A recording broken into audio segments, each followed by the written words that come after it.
Ito guys yung yung biyahe namin ng papuntang city. Biyahe yung lunch sa Bandalas 3 ng hapon papuntang city. Galing ng isla. Then suddenly dating namin sa gitna yung kanal talaga ng Pacific Ocean. Doon nagka-problema na. Sobrang lakas na alon. Ang lalaki ng alon. Mga pasahero dito na gawan ng life jacket. Dapat yung biyahe namin 1 oras lang. Tumabot pa kami ng 2 oras mahigit. Dito pa kami sa kalagitnaan ng dagat. Sobra talagang lakas ng alon. Minsan tutulong mo sana ako doon sa kapitan dahil may alam naman din tayo dito. Ligo ka dito. Nandiyan palugsong. Dito tayo naman.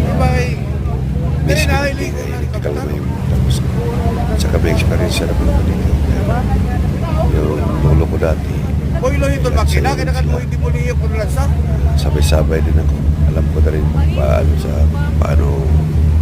mga alon, ganyan. Kasi ito fiber, kahit fiber to. Yan na, linaw na. Talagang lumulutan to eh. Talaga pronto sa mga kahit maliit ng alon. Ano na yun? Ano na yung mambot, lansa o itong pascrap. Kasi ano yan? Ito. Ako, hindi naman ako natakot dahil sanay na ako sa ganito. Pero alam ko yung kapitan din namin. Sinasakyan, ano na rin yun, may experience na yun. Sobrang talaga guys, sobrang laki ng alon. Ito, 2 oras mahigit na kami dito pa sa gitna. Dapat amiyay 1 oras lang. Pero ano din, sa awa din ng Panginoon, karating kami doon pero ayaw mo. Kala,